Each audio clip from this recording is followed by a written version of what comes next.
12 मे रोजी विधान परिषदेच्या रिक्त होणाऱ्या 9 जागांसाठी मुख्य निवडणूक तर एका जागेसाठी पोटनिवडणूक होतीये।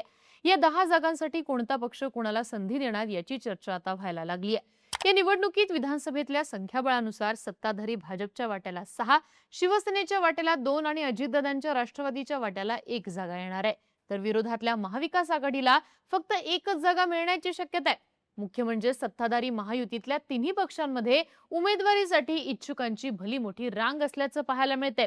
शिंदेची शिवसेना आणि राष्ट्रवादी काँग्रेसकडे जागा कमी असून सुद्धा तिथे सुद्धा इच्छुकांची भाऊ गर्दी आहे। तर भाजपमध्ये सुद्धा 6 जागांसाठी 10 ते 12 जण इच्छुक आहेत। त्यामुळे देवेंद्र फडणवीस, एकनाथ शिंदे आणि सुनेत्रा पवार यांच्यासमोर उमेदवारी देणं आणि इच्छुकांची नाराजी दूर करणं अशी दुहेरी कसरत ही त्यांना करावी लागणार आहे। महायुतीत तिन्ही पक्षांकडून इच्छुक असलेल्या उमेदवारांची नावं काय आहेत, त्यांच्यापैकी कोणाला संधी मिळू शकते, कोणाची संधी जाऊ शकते, पाहूयात आजच्या व्हिडिओतनं।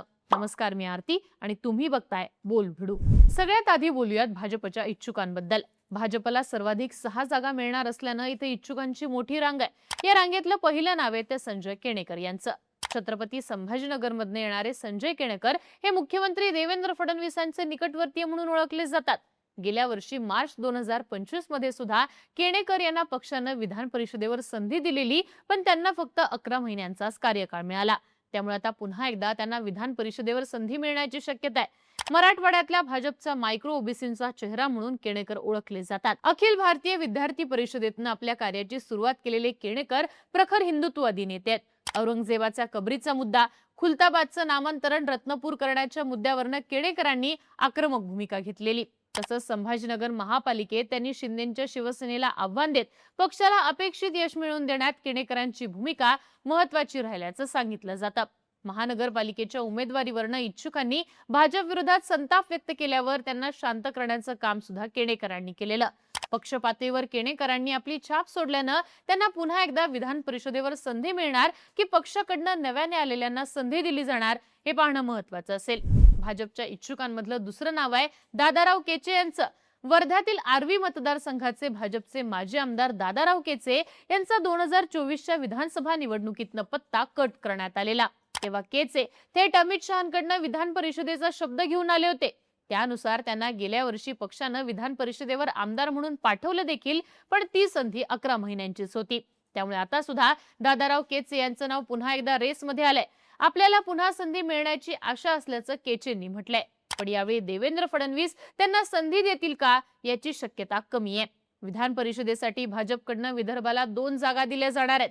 यामध्ये नागपूर आणि अमरावतीला या 2 जिल्ह्यांना संधी मिळण्याची शक्यता आहे। नागपुरातनंही अनेक इच्छुक असून केंद्रीय मंत्री नितीन गडकरींचे समर्थक सुद्धा तयारी करतात। आता विदर्भातनं नवीन चेहरे देण्याचा विचार झाला तर केचे यांचा पत्ता कट होण्याची चिन्ह आहेत। यानंतर भाजपच्या इच्छुकातलं तिसरं नाव आहे केशव उपाध्ये यांचं। महाराष्ट्र भाजपचे उपाध्यक्ष आणि मुख्य प्रवक्ते असलेले केशव उपाध्ये यांना त्यांच्या वर्षानुवर्षाच्या निष्ठेचं फळ विधान परिषदेच्या माध्यमातून मिळण्याची चर्चा पुन्हा एकदा व्हायला लागलीय। अभाविपमधनं कामाला सुरुवात केलेले उपाध्ये गेली अनेक वर्ष भाजपने दिलेल्या जबाबदाऱ्या प्रामाणिकपणे पार पडतायत। माध्यमांमध्ये विरोधकांना सडेतोड उत्तर देणं असू देत, आपल्या पक्षाची बाजू ठामपणे लावून धरणं यासाठी उपाध्ये ओळखले जातात। पण पक्षाशी एकनिष्ठ राहून संघटनात्मक पातळीवर मोठं कार्य करत असताना सुद्धा भाजपकडनं आजवर केशव उपाध्यांना संधी देण्यात आलेली नाहीये। त्यामुळे आता तरी भाजपचं केंद्रीय नेतृत्व केशव उपाध्यांना निष्ठेचं फळ म्हणून विधान परिषद देणार का हे पाहणं महत्त्वाचं असणार आहे। भाजपकडनं पुढच्या चर्चेतलं नाव आहे राम सातपुते यांचं। 2024 ला आधी सोलापूर लोकसभा आणि नंतर माळशिरस विधानसभेतनं भाजपच्या राम सातपुते यांचा सलग पराभव झाला। सातपुते हे मुख्यमंत्री देवेंद्र फडणवीसांच्या जवळचे मानले जातात।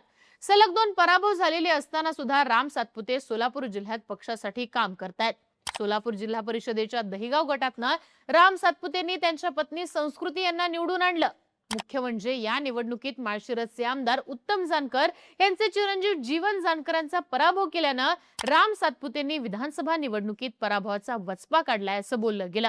पण सोलापुरातनं भाजपच्या इतर दिग्गज नेत्यांची नावं चर्चेत असल्यानं सातपुतेंना उमेदवारी मिळणार की नाही याचा फैसला भाजपचं नेतृत्व करणार आहे। या नंतरच्या इच्छुकांमधलं पुढचं नाव आहे सोलापूरच्याच राजेंद्र राऊत यांचं।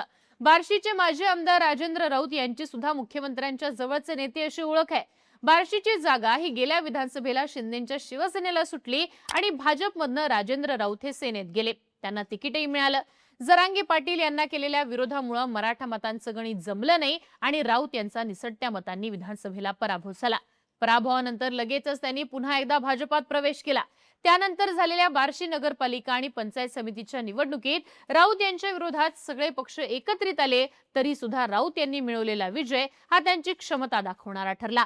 जिल्हा परिषदेच्या सगळ्या 6 तर पंचायत समितीच्या सगळ्या 12 जागा निवडून आणत राऊतांनी आमदार दिलीप सोपलांच्या सर्वपक्षीय विरोधी आघाडीला व्हाईट वॉश दिला. आता राजेंद्र राऊत यांचा ग्राउंड लेवलला असलेला कनेक्ट पाहता देवेंद्र फडणवीस राजेंद्र राऊत यांना विधान परिषदेसाठी संधी देतात का हे पाहणं महत्वाचं आहे. यानंतर सोलापूरच्या मोहोळ तालुक्यातले राजन पाटील यांचंही नाव भाजपकडनं विधान परिषदेसाठी चर्चेत आलंय. राजन पाटील यांनी राष्ट्रवादी काँग्रेसमधनं भाजपात प्रवेश केल्यावर मोहोळ तालुक्यात भाजपची ताकद चांगलीच वाढली आहे. मोहोळ तालुक्यात राजन मालकांचं प्रस्थ आहे. मुख्य म्हणजे मोहोळ सहित माढा, मंगळवेढा इथं सुद्धा राजन पाटील यांची चांगली ताकद आहे. माढा आणि सोलापूर या दोन्ही मतदारसंघांमध्ये मागच्या लोकसभेला भाजपचा पराभव झालाय. त्यामुळे आगामी काळात इथं पुन्हा कमबॅक करण्यासाठी भाजपला राजन पाटील यांच्या जनसंपर्काची गरज आहे. त्यामुळेच त्यांना विधान परिषदेची उमेदवारी देत ताकद देण्याचा प्रयत्न भाजपकडनं केला जाऊ शकतो. यानंतरचं भाजपकडनं चर्चेतलं पुढचं नाव आहे अर्चना पाटील चाकूरकरांचं. माजी केंद्रीय मंत्री आणि कट्टर काँग्रेसचे नेते असलेल्या शिवराज पाटील चाकूरकर यांच्या सुनबाई अर्चना पाटील चाकूरकरांनी 24च्या लोकसभेआधी भाजपात प्रवेश केला. विधानसभेत अवघ्या 6,500 मतांनी त्यांचा पराभव झाला. लातूर शहरमधनं त्यांनी विलासरावांचे ज्येष्ठ चिरंजीव अमित देशमुख यांच्यासमोर तगडं आव्हान उभं केलेलं. स्थानिक स्वराज्य संस्थांच्या निवडणुकीत सुद्धा त्यांनी पक्षाने दिलेली जबाबदारी पार पाडत पक्षाला संमिश्र यश मिळवून दिलं. मुख्य म्हणजे लातूर जिल्ह्यात निर्णायक असलेल्या लिंगायत मतांसाठी चाकूरकरांचा भाजपला मोठा फायदा होऊ शकतो. त्यामुळे लिंगायत समाजातील एक महिला नेतृत्व म्हणून अर्चना पाटील चाकूरकर यांचं नाव विधान परिषदेसाठी चर्चेत आलंय. यानंतर भाजपकडनं आणखी एका महिला नेत्याचं नाव चर्चेत आहे, त्या म्हणजे माधवी नाईक. माधवी नाईक या भाजपच्या ज्येष्ठ नेत्या. संघटनात्मक पातळीवर पक्षवाढीसाठी त्यांनी केलेलं काम मोठं असल्याचं म्हटलं जातं. 90च्या दशकात ठाण्यात शिवसेनेचं जोरदार वारं असताना सुद्धा सलग 10 वर्ष त्या ठाणे महानगरपालिकेत नगरसेविका म्हणून निवडून आल्या. सक्षम महिला नेतृत्व असल्यानं त्यांच्यावर पक्षानं महिला मोर्चाच्या अध्यक्षपदाची देखील जबाबदारी दिलेली. भाजपच्या प्रदेश महामंत्री, प्रदेश उपाध्यक्षा म्हणूनही त्यांनी काम केलंय. गेल्या वर्षी भाजपात झालेल्या रेकॉर्ड ब्रेक सदस्य नोंदणीत माधवी नाईक यांनी पडद्यामागून सूत्र हलवल्याचं सांगण्यात येतं. पेशानं वकील असलेल्या माधवी नाईक यांच्या रूपानं एक उच्च शिक्षित चेहरा भाजप विधान परिषदेवर पाठवू शकतो असं बोललं जात आहे. यानंतर भाजपमध्ये आघाडीवर असलेलं पुढचं नाव आहे ते म्हणजे राजेश पांडेंचं. भाजपकडनं अलीकडेच राजेश पांडे यांना प्रदेश सरचिटणीस पदाची जबाबदारी देण्यात आली आहे. संघटनेत दीर्घकाळ काम करणाऱ्या सरचिटणीसांना न्याय देण्याची भाजपची जुनी परंपरा आहे. त्यामुळे पांडे यांचं पारडं जड मानलं जात आहे. पण भाजपकडनं पुणे जिल्ह्यात एक जागा फिक्स मांडली जात असल्यानं इथनं अनेक इच्छुक आहेत. त्यात शहरी भागातनं पांडे यांच्यासोबतच फडणवीसांचे विश्वासू जगदीश मुळीक यांच्या नावाची देखील चर्चा आहे.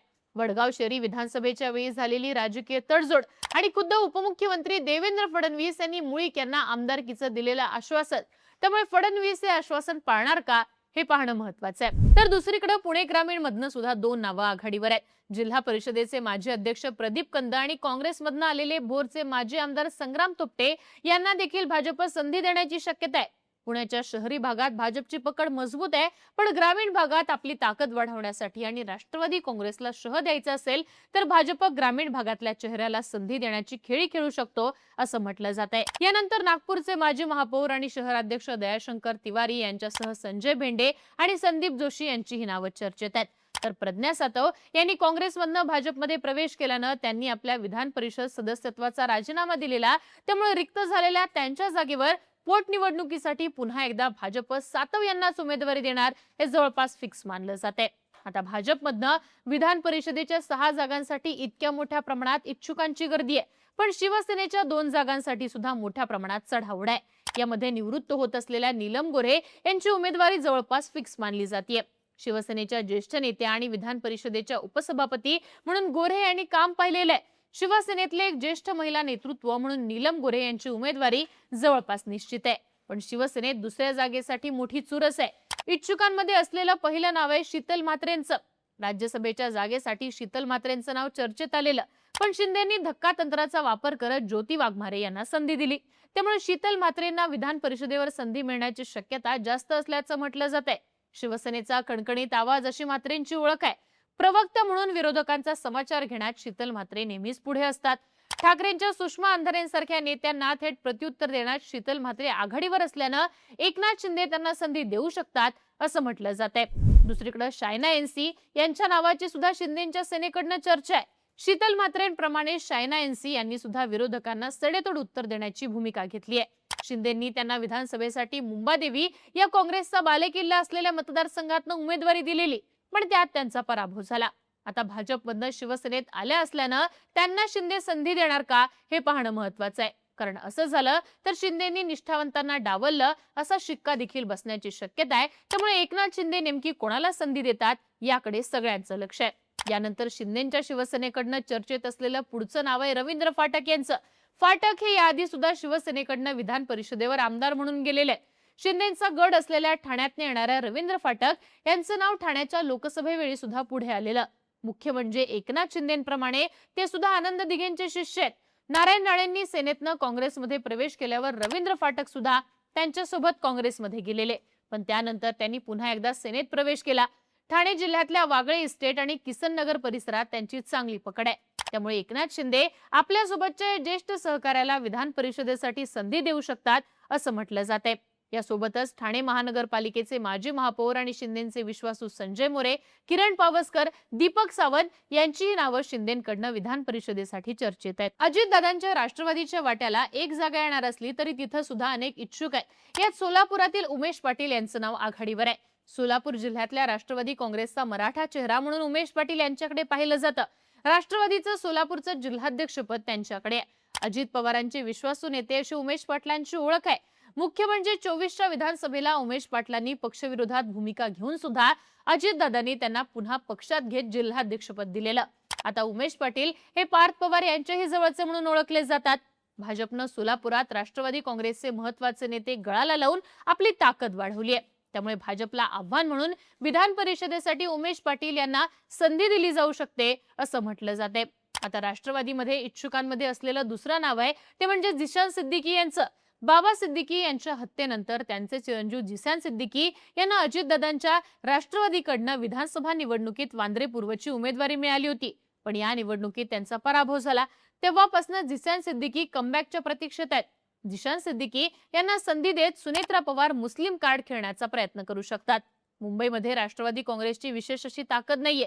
इथे राष्ट्रवादी काँग्रेसला जो पाठिंबा आहे तो मुस्लिम बहुल भागातून येणाराच असल्याचं म्हटलं जातं. त्यामुळे मुंबईतली मुस्लिम मतदार हे आपल्यापासून दुरावू नयेत म्हणून झिशान सिद्दीकी यांना उमेदवारी देण्याचा विचार सुनेत्रा पवार यांच्याकडनं केला जाऊ शकतो. याशिवाय संजय दौंड यांचंही नाव चर्चेत आहे. बीड जिल्ह्यातले राष्ट्रवादीचे ज्येष्ठ नेते आणि विधान परिषदेचे माजी आमदार संजय दौंड हे सुद्धा पुन्हा एकदा परिषदेवर जाण्यासाठी इच्छुक आहेत. वंजारी समाजातून येणारे दौंड यांचा अनेक वर्ष जिल्हा परिषदेच्या माध्यमातून बीड जिल्ह्यात दांडगा जनसंपर्क आहे. मुख्य म्हणजे दौंड हे कट्टर मुंडे विरोधक म्हणून ओळखले जातात. 19 मध्ये शरद पवारांनी मध्यस्थी केल्यानं संजय दौंड यांनी परळीमध्ये मुंडेंना निवडून आणण्यासाठी काम केलं होतं, पण संतोष देशमुख प्रकरणानंतर अजितदादांनी मुंडेंच्या मंत्रिपदाचा राजीनामा घेतला आणि तेव्हापासून परळीमध्ये अजित पवार हे मुंडेंना पर्याय शोध असल्याचं बोललं जात होतं. संजय दौंड हे सुद्धा वंजारी समाजातून येणारं नेतृत्व असल्यानं सुनेत्रा पवार मुंडेंना पर्याय म्हणून त्यांना उमेदवारी देऊ शकतात असं म्हटलं जात आहे. विदर्भामधून सुद्धा राष्ट्रवादी काँग्रेस अजित पवार गटातनं सुरेखा ठाकरे यांच्या नावाची चर्चा आहे. अमरावती जिल्ह्याच्या राजकारणातील दबंग नेतृत्व अशी त्यांची ओळख आहे. सुरेखा ठाकरे यांचं नेतृत्व शेतकरी चळवळीतनं पुढे आलेलं आहे. त्यामुळे विधान परिषदेसाठी महिला नेत्या म्हणून सुनेत्रा पवार त्यांचा विचार करू शकतात. याशिवाय धाराशिव जिल्ह्यातील सुरेश दाजी बिराजदार यांच्या नावाचा सुद्धा सुनेत्रा पवारांकडून विचार केला जाऊ शकतो. गेल्या लोकसभा निवडणुकीत धाराशिवमधनं सुरेश बिराजदार इच्छुक होते, पण त्यावेळी अजित पवार गटाकडनं अर्चना पाटलांना उमेदवारी मिळाली आणि त्यामुळे त्यांचा चान्स हुकला. आता अजितदादांनी तेव्हा भर सभेत आगामी काळात सुरेश दाजींना आमदार करतो असा शब्द दिलेला. राज्यपाल कोट्यातनं सुद्धा ते उमेदवारी घेण्यासाठी इच्छुक होते, पण त्यांना उमेदवारी मिळाली नाही. त्यामुळे अजितदादांनी दिलेला शब्द त्यांच्या पश्चात पूर्ण करण्यासाठी सुरेश बिराजदार यांना सुनेत्रा पवार उमेदवारी देतात का हे पाहणं महत्वाचं असेल. यासोबतच राष्ट्रवादीकडनं आनंद परांजपे आणि राजेंद्र जैन यांच्या नावाची सुद्धा चर्चा आहे.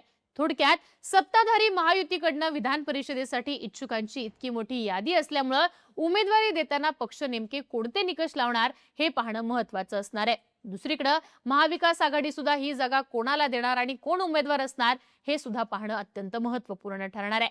बाकी तुम्हाला काय वाटतं? महायुतीकडनं आणि महाविकास आघाडीकडनं विधान परिषदेवर नेमकी कोणाची लॉटरी लागणार? याबद्दलची तुमची मतं आणि प्रतिक्रिया कमेंट बॉक्समध्ये लिहून कळवा आणि अशाच राजकीय घडामोडी पाहण्यासाठी बोल्ड व्हिडिओला सबस्क्राईब करा.